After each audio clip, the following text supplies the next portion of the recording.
Pembahasan kita di materi ada ya, Ibu pernah kirimkan. Tentang simpul dan perut. Jadi kalau di gelombang stasioner ada ujung bebas sama ujung terikat, itu ada simpulnya, ada perutnya. Kalau di ujung bebas, lihat ini ujung bebas. Lihat kalau ujung bebas gambarnya yang ini. Jarak X0 itu mulainya dari sini ya. Bedanya kalau di gelombang stasioner, X0-nya di sebelah kanan. Dari ujung pantul nih, dari si tiang ujung pantul, disitulah mulainya X0 dihitung. Kalau di ujung bebas, itu dari kiri. X0, 1, 2, 3, dan seterusnya. Kalau dari kanan. Yang terbentuk pertama adalah perut. Jadi perut pertama adanya di X sama dengan 0. Kalau ujung bebas. Jadi perut terbentuk, baru simpul. Simpul pertama di sini. Ini perut kedua.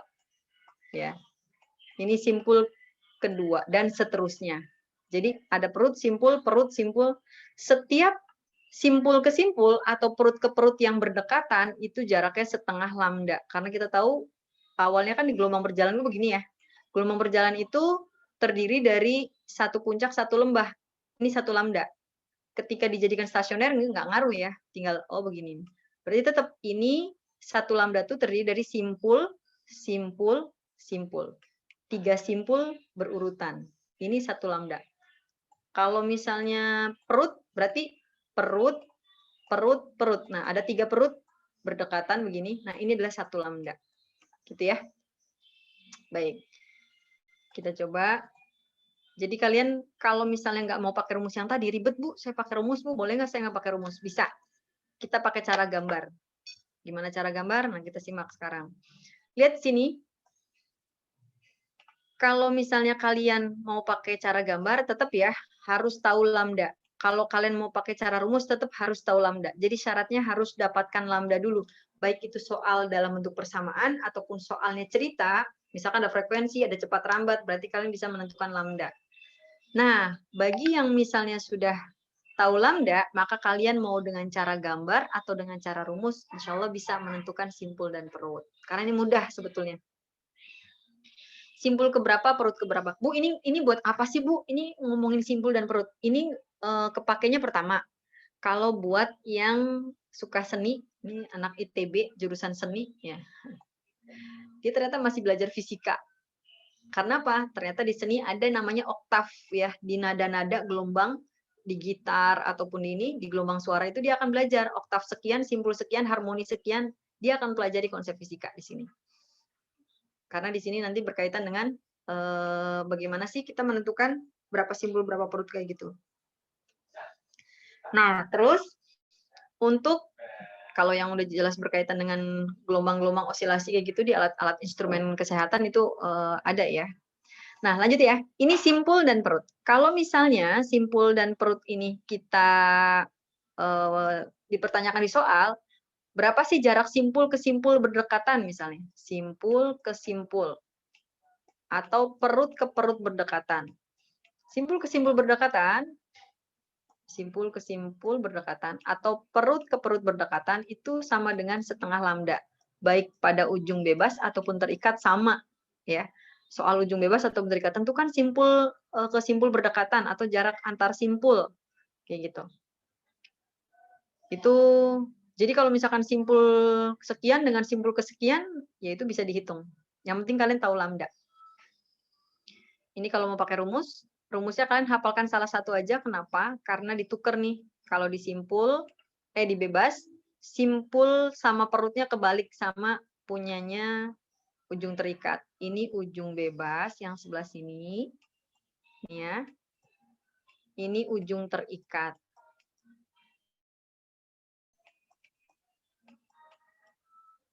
Ya, kalau ujung bebas perut itu rumusnya sama dengan pada ujung terikat itu rumus simpul. Ujung simpul, ujung bebas untuk simpulnya sama dengan rumus perut pada ujung terikat. Jadi tinggal dibalik aja ya. Makanya kalian salah satu aja. Kalau yang mau pakai rumus. Kalau yang pusing Bu, saya nggak mau Bu, pusing lah, nggak usah pakai rumus. Ya udah pakai gambar. Nah, kita akan coba kerjakan kalau pakai gambar caranya seperti apa. Kita coba ya. Ini soalnya. Ini simpulan ya. Jadi rumus bab gelombang stasioner itu sedikit. Satu tabel selesai nih. Ya. Untuk ujung bebas, persamaannya ini 2A cos KX sin omega T. Ini KV itu karena kan kita tahu ya bahwa V itu adalah omega per K. VWK. Mobil VW kayak kodok. Nah, PWK, maka W itu boleh diganti dengan K dikali V. Nah, ini sebenarnya KV itu adalah omega. Kalau kalian mau tulis omega aja juga nggak masalah. Omega T aja. Ini omega T. Gitu. Ini amplitudo stasionernya untuk ujung bebas. Ini untuk menentukan letak perut. Ini untuk menentukan letak simpul. Ini untuk menentukan ujung tetap.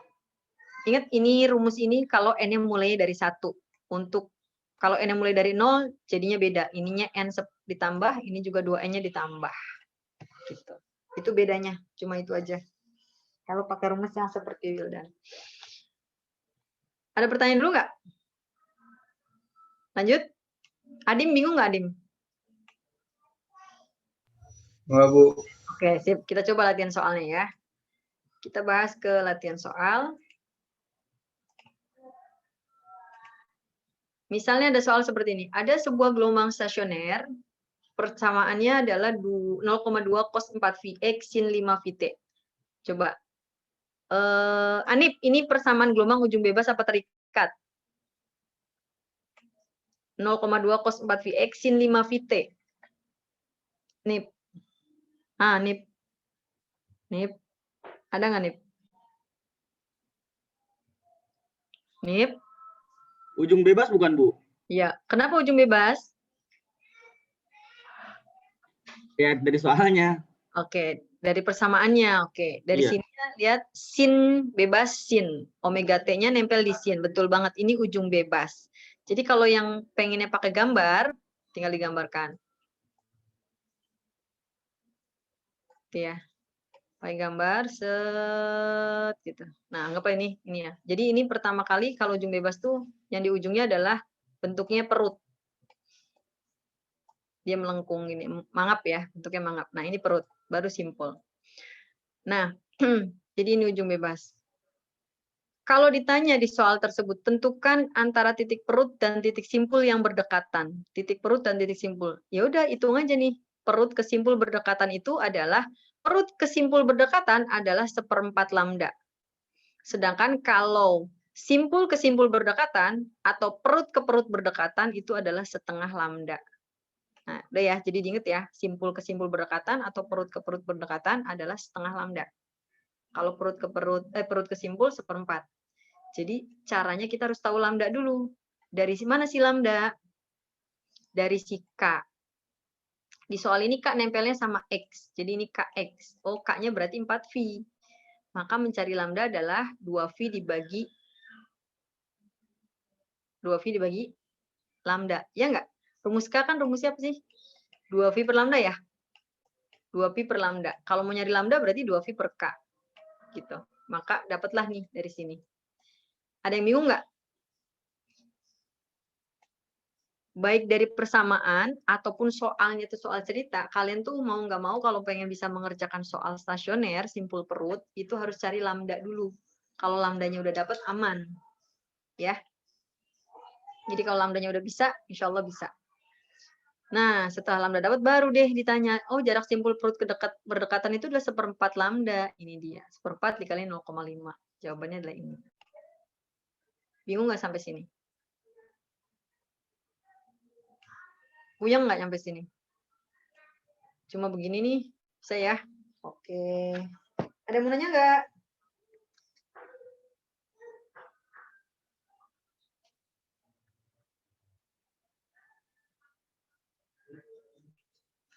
Oke. Kalau gitu, kalau nggak ada yang nanya nih, Bu anggap berarti ngerti nih. Ada yang mau nanya dulu nggak? Kalau yang nggak ada, bersiap. Siapkan alat tulisnya. Siapin alat tulisnya. Coba kalian kerjakan halaman 418 nomor 18. 418 nomor 18. Ibu sudah jadi co-host. Oke, berarti bisa. Nanti jawabannya direct message ya. Di private message ke Ibu halaman 418 nomor 18. Pengen tahu betul apa semuanya, betul apa enggak?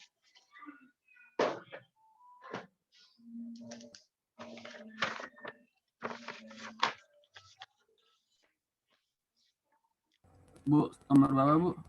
Nomor 18. Ada yang nggak punya buku kah? Ada yang nggak punya buku?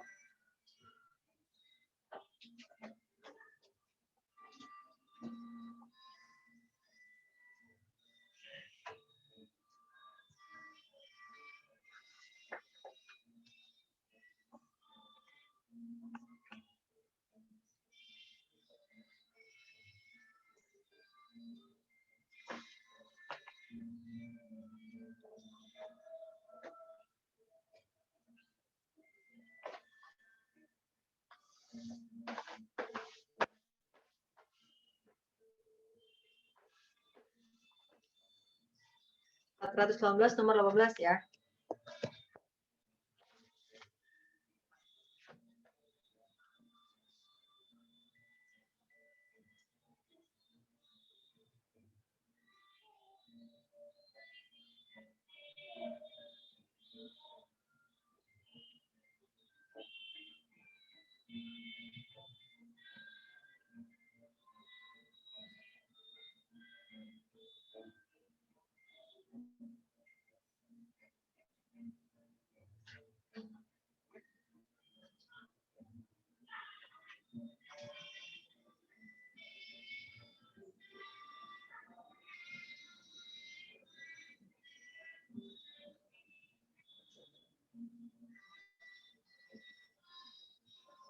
Ini harusnya sih kalian kalau misalkan offline praktikum ya.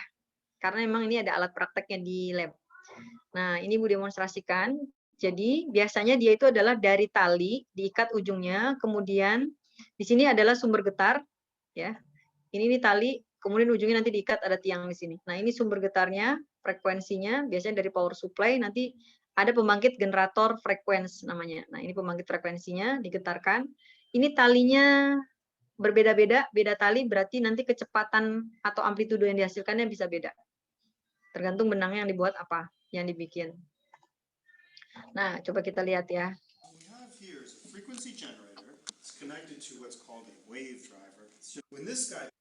Nah, ini ya, lihat nih. Ketika dia digetarkan,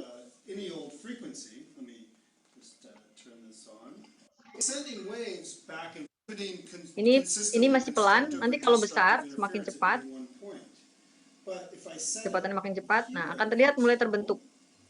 Nah, saking cepatnya, ini seolah-olah tali sepanjang ini dia terbentuk, lihat, ada ini ya. Nah, ini berarti namanya segini terbentuk 1 lambda. Dari sini, panjangnya misalnya tarinya 50 ya, misal tarinya 50. Karena ini terbentuknya adalah satu puncak, satu lembah, oh ini berarti 1 lambda. Ini cuma 1 lambda. Berarti jaraknya adalah kalau tali ini panjangnya 50 cm, maka lambdanya adalah 50 cm. Gitu ya. Ini kalau lambdanya, nah sebenarnya pelan gerakannya, cuma karena saking cepatnya jadi seolah-olah membentuk seperti ini. Ada 2, seperti kacamata ya. Nah, oke. Sekarang coba kalau diperbanyak. Sekarang diperbanyak ya. Set. Nah, terus kalau misalkan terbentuk cuma 1, Bu. Nah, ini kalau 1, ini tadi 2 ya. Nah, misal ini talinya panjangnya masih sama, L-nya 50 cm. Kalau L-nya 50 cm terbentuk cuma seperti ini, cuma ada 1 begini ya, 2 simpul dan 1 perut, berarti namanya ini setengah lambda. Ini tuh setengah lambda. Kalau setengah lambda terus panjangnya 50, berarti lambdanya adalah 100 cm. Karena ingat 1 lambda itu membutuhkan ada 2 beginian ya. Ada 2 beginian tadi ya. Jadi simpulnya ada 3, perutnya ada 2. Oke. Satu lagi nih. Gimana kalau misalnya terbentuk, misalkan lebih banyak lagi. Nah, terbentuk 3. Ternyata kalau terbentuk 3 ini berarti namanya 1,5 lambda. Ini puncak, ini simpul, ini simpul, ini simpul, ini simpul. Simpulnya ada 4. Kan 1 lambda kan terdiri dari segini ya, set sampai dengan set. Nah, ini namanya 1 lambda. Nah, ditambah lagi segini berarti 1,5 lambda. Panjangnya kan tadi ceritanya 50 ceritanya nih. Nah, kalau panjangnya 50 cm, sedangkan yang terbentuk adalah 1,5 lambda atau 3/2 lambda, sama dengan 50 cm, berarti berapakah panjang gelombangnya? Maka lambdanya adalah 2 dikali 50/3, atau 100/3 cm. Nggak kira-kira kayak begitu? Panjang seluruhnya berapa tadi? Nah, seperti di soal ini, kalau talinya panjangnya 2 meter, dan gelombangnya gitu. Ngerti nggak? Mudah-mudahan kegambar nih. Kalian jadi bisa mengerjakan nomor 18.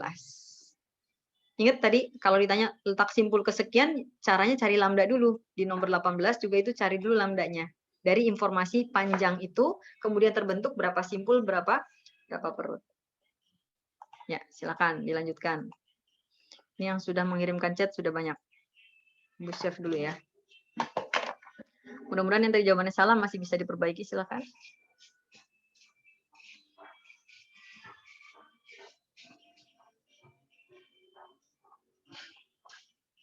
Ini udah betul.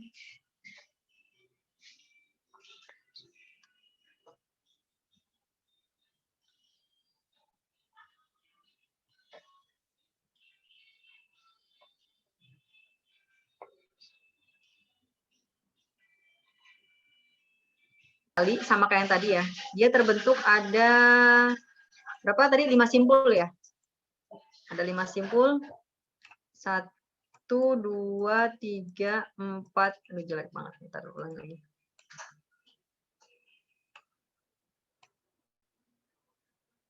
Nah, 1, 2, 3, 4, 5 kelebihan ya.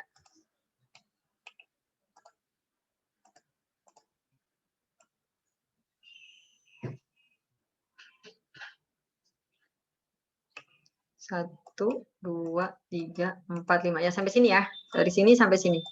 Ini terbentuk 5 simpul, berarti lihat, kalau 5 simpul, berarti ada berapa lambda? Ini kan 1 lambda segini ya. Ini 1 lambda, ini 1 lambda. Berarti 2 lambda. 2 lambda panjangnya adalah katanya 2 meter. Berarti lambdanya adalah 1 meter. Udah selesai belum? Belum. Ini baru dapat lambda kita. Pertanyaannya adalah letak simpul ke berapa? Atau perut? Jadi perut ke berapa? Perut kedua. Perut kedua, oke. Perut kedua, kalaupun nggak pakai rumus juga nggak masalah. Kalau yang mau langsung pakai rumus ya boleh. Perut kedua. Lihat, ujung pantulnya di sini. Pertama itu simpul. X sama dengan 0 dari sini ya. Nah, ini simpul. Ini perut 1. Ini simpul. Ini perut 2. Nah, perut 2 katanya jaraknya dari sini ke sini itu berapa? Kita tahu bahwa dari simpul ke simpul, ini setengah lambda. Dari simpul ke perut 1/4. Berarti setengah ditambah dengan 1/4. Berapa? Oh, berarti 3/4 lambda. 3/4 lambda itulah posisi perut kedua. Lambdanya kita udah dapat 1 meter. Ya udah, berarti 3/4 dikali 1. Kali 1 berarti sama dengan 3/4. 5. No, 3/4 meter gitu. Ya, bisa semua ya. Tadi teman-teman ada yang beberapa kali menjawab, ada yang 1, ada yang 5/4, ada yang ini, tapi boleh diperbaiki. Yang sudah baik betul jawabannya berarti itu sudah betul. Oke, ada yang mau ditanyakan? Masih bingung nggak? Intinya gitu ya, ngitung simpul perut di stasioner itu, ngitung kecepatan rambat, ngitung amplitudo stasioner, simpangan, dan sebagainya. Ada yang mau ditanyakan nggak? Kita sudah di penghujung untuk bahasan gelombang stasioner. Ada yang mau ditanya? Nggak ada? Oke, kalau nggak ada yang ditanya. Ibu mau nanya berarti sekarang. Jadi kalau boleh disimpulkan, Ibu mau nanya sama siapa ya yang kayaknya jarang banget Ibu ngedengar suaranya. Anas. Ibu kayaknya udah lama nggak dengar suara. Anas, coba boleh satu simpulan dari yang sudah kamu pelajari dari bab gelombang stasioner ini. Kamu kesimpulannya? Ya, simpulan yang kamu dapatkan, apa aja bebas dari belajar gelombang stasioner ini. Gimana maksudnya simpulan? Ya, namanya simpulan tuh ya berarti kamu silakan boleh nyimpulin. Saya belajar apa di gelombang stasioner? Oh, ini Bu, belajar ujung terikat sama ujung bebas. Terus?